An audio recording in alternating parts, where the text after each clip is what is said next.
어서오세요. 동쪽숲 찻집 보니입니다. 어서오세요. 동쪽숲이에요. 가을의 마지막 달인 11월이 시작되었네요. 10월 말에 시작된 단풍이 산에서 내려와 우리 주변에 한창이에요. 대관령에는 단풍이 살짝 지나 잎이 떨어지기 시작할 것으로 보여요. 대관령에는 차를 가지고 단풍 감상을 추천할 곳이 있네요. 이번에 화제의 중심이 되었던 도암댐으로 가는 길 주변에 단풍이 아름다운 곳이 곳곳에 흩뿌려져 있어요. 가시다 멈춰서 감상하시면 아주 색다른 느낌을 만날 수 있네요. 주변에 맛있는 식당도 많고요. 더불어 따뜻한 차 한 잔이 더 그리워지네요. 전 오늘은 우엉차를 집어들었네요. 구수한 맛에 마음이 안정되고 가을 느낌도 스며드네요. 오늘 찻집 보니는 에이펙이 시발점이다로 이야기해요. 동쪽숲 찻집 보니 그 19째 사연을 풀어봅니다. 지난 10월 31일부터 11월 1일까지 경주에서 열린 에이펙의 공식 명칭은 제33회 아시아태평양 경제협력체 정상회의로 영어로 에이펙 2025 코리아였어요. 에이펙은 Asia Pacific Economic Cooperation의 약자고요. 우리나라에서 처음 열린 에이펙은 2005년 참여정부 때 부산에서 개최된 후 20년 만에 두 번째로 경주에서 개최되었네요. 참여국은 미국, 중국, 일본, 캐나다, 호주 등 21개국 정상분들이 대부분 참여했어요.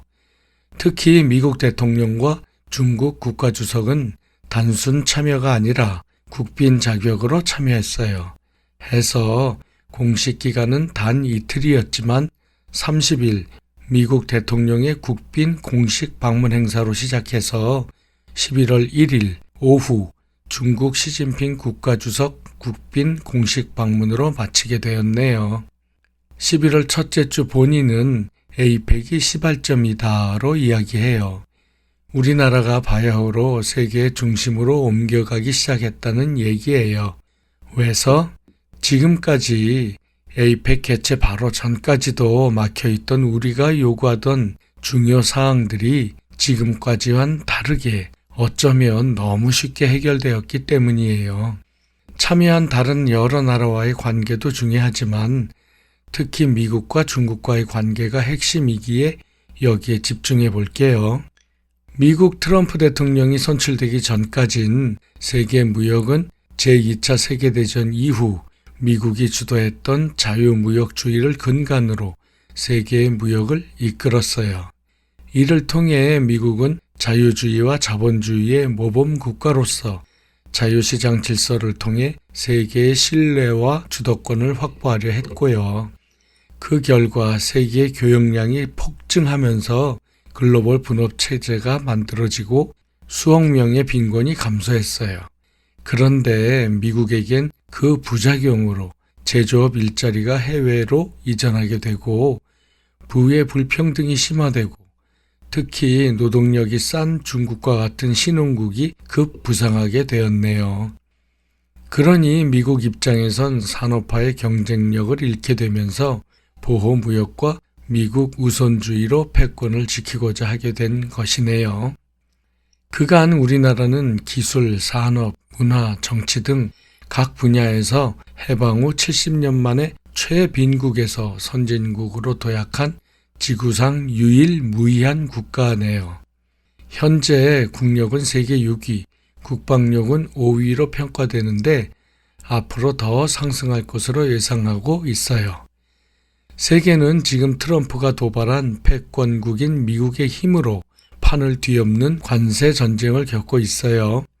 기존 체결되었던 자유무역협정 FTA는 한순간 완전 휴지 조각으로 구겨졌고 트럼프의 말이 법이 되어 버렸네요. 미국이 이런 힘을 발휘하는 것에는 미국의 소비시장이 아주 크기 때문이기도 하지요. 우리나라는 무역으로 먹고 사는 나라잖아요. 그러니 아무리 부당하더라도 거부할 수는 없는 상황이고요. 우리나라 수출 내역을 보면 1위가 중국이고 2위가 미국이에요. 이 두 나라를 합친 비중이 40% 안팎이네요. 결코 무시할 순 없네요. 왜 에이펙이 우리나라가 세계 중심 국가로의 이동의 시발점이 되었나로 보는 저의 시각은 현재 미국과 중국의 패권 다툼이 일어나고 있는 상황에 두 나라와 정상회담을 진행하면서 서로 상충되는 사안이 드러나고 부딪힐 수 있었음에도 모두 원만하게 그것도 잘 마무리되었다는 것이네요. 바로 이것이 두 패권 국가가 우리를 필요로 하고 있음을 그대로 드러낸 것이라고 생각해요. 미국으로부터 이끌어낸 관세협정, 원자력 잠수함과 연료 핵 농축 등과 중국과 체결한 여러 협정을 통해 무너진 한중 관계의 복원이 이를 말해주네요. 특히 인상적이었던 것은 엔비디아의 젠슨 황이 최신형 그래픽카드인 26만 장을 우선 공급하겠다는 것이었어요. 왜서? 지금은 웃돈을 주고도 구입할 수 없기 때문이에요. AI를 위해서는 꼭 필요한 도구이거든요. 오죽하면 이 카드를 보유한 규모가 곧 세계 AI 수준을 나타내기 때문이에요. 트럼프가 회방 놓는 이야기를 했다가 취소했다는데 너무 걱정하지 않으셔도 될 것 같아요. 왜서? 이에 우리 부품인 메모리 HBM이 꼭 들어가야 하거든요. 무슨 말씀인지 아시겠죠? 각종 매체를 통해 드러나는 회담과 각종 행사들을 보면서 정부, 재계, 민간 등 총력을 다해서 세심한 디테일까지 최선을 다했다는 인상을 받았고요. 이재명 대통령이 말씀하신 영혼을 갈아 넣었다라는 멘트가 무겁게 가슴에 와 닿네요. 애쓰신 모든 분들께 감사의 말씀을 전합니다. 정권이 바뀐 지 고작 5개월이에요. 그러다 보니 자연스럽게 전 정권이 에이펙을 맞이했다면 이란 가정을 하게 되고요. 솔직히 모골이 송연해지네요. 이제 바야흐로 우리 민족의 도약이 시작되었음을 만천하에 드러냈어요. 국제적으로 공인받은 셈이네요. 이제 우리의 운신의 폭이 엄청 확정될 것이고요. 그간 쉬쉬했던 민감한 사안들도 드러내놓고 우리의 뜻과 이익을 위해 공론화될 것이고요. 자칫 우울해지기 쉬운 11월이에요. 청취자 여러분 모두 평안하시고 늘 행복하세요. 동쪽숲 찻집 보은이에요. 감사합니다.